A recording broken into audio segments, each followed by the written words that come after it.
Okay, good afternoon. Ayan, pag-usapan natin yung electrical and tinatawag nating electronic. So, it is a part of TLE pa rin. So, TLTV-Ed or TLE. So, for now, new curriculum. So, magkabukod na po sila.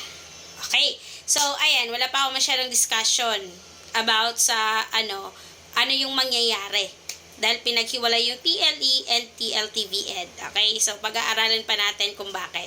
Okay, so ayan, alam naman natin ng electronics and electricity ay isa sa mga skills na dapat nating maituro sa senior high school and junior high school. Okay, yung mga basic na dapat nilang malaman. So, that's why, as a teachers, we are a teacher. So, we know the basic components of electricity and electronics, right? So, saan siya pasok? Ang electronics, pasok po siya saan? Sa industrial arts. So, ang FCS naman na tinatawag natin or yung tinatawag na Family Consumer Science, pasok po doon yung Food Service Management. So, ayan. Pag-usapan natin yung electronics. So, pag ang tanong sa board examination teachers, ganito ha, meron siyang dalawang voltage connected in a parallel and reconnected in series. In-reconnect daw sa series. Again, meron siyang 2 voltage connected in a parallel and in-reconnect natin into a series. Anong sagot? Anong mangyayari sa light? Ang sagot is give less light. Ano nga ang sagot? Give less light. Again, ulitin ko. Pag ang tanong is 2 voltage connected in a parallel and reconnected in a series, the answer is give less light. Oh, what about ito naman? It is a device automatically break due to overload. Break naman natin due to overload. Ang sagot is circuit breaker. Ano nga po ulit? Circuit breaker. So, pag ang tanong naman, teacher, ito, facilitate pulling. Again, facilitate, pulling, the answer is from the word pull. The answer is pull box. Ano nga po ulit?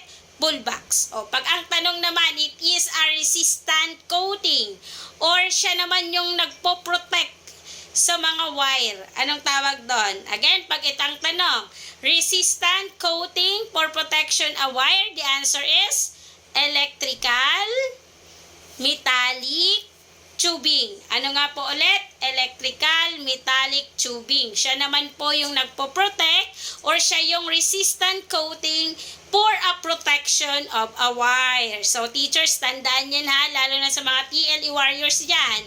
O pag ito naman, termination and connection. Again, termination and connection of a wire. Anong sagot? Junction box. Ano nga po ulit? Junction box. O ito naman, for electric shock. For electric shock. Ginagamit naman natin for electric shock. Electric shock. The answer is breaker switch. Ano nga po ulit? Breaker switch. Okay, so what about this one? Schematic diagram. Anong tatandaanan nyo sa schematic diagram? Pag schematic diagram, it is a symbols. Ano nga po ulit? Symbols. Pag ang tinatanong naman is about physical appearance. Physical appearance. The answer is wiring. Ano nga po ulit? Wiring. What about ang tinatanong is the diagram or the linear appearance? Again, pag linear appearance of the diagram, the answer is black.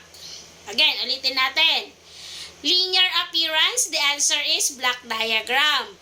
Physical appearance naman, ang sagot is wiring diagram. Pag ang tanong naman is schematic diagram, the answer is symbols. Okay, ulitin ko ha. Pangatlong ulit, repetition is the best. Kasi iba-iba tayo ng perspective when it comes sa pag-review, right? So, symbols, ano nga symbols? Schematic diagram. Pag ang tanong is all about physical appearance, the answer is wiring. Pag ang tanong is linear appearance, the answer is black diagram. So, pag ang tanong naman sa board exam is ito, convert electrical energy into other form of energy. Again, convert electrical energy into other form of energy. The answer is load. Ano nga po ulit? Load. O pag ang pinag-uusapan naman natin is all about whole path. Whole path. The answer is circuit. Very good. It is circuit. O pag ang tanong naman, alternating current or direct current? Ano si alternating current? Ano si direct current? Alternating current and direct current, it is a source. Ano nga po ulit? Source. O pag siya naman yung nag-on and off sa switch, o anong tawag doon? Di ba pag pumasok tayo sa bahay, nag-on and off tayo. Anong tawag doon? Control. Siya yung nagko-control ng ilaw. Di ba? On, off, switch. The answer is control. And again, control ang sagot. Okay, measurement of resistance. Anong ginagamit nating tools pag tayo ay mag-measure ng resistance? The answer is ohmmeter. Ano nga po? Measure resistance, the answer is ohmmeter. What about measure current? Pag current ng pinag-uusapan natin, we need to measure the current. The answer is ammeter. Ano nga po ulit? Ammeter. Measure of a voltage. Measure of a voltage. Ito yung AC voltmeter or DC voltmeter. Ano yung AC? Alternating current. Ano naman si DC?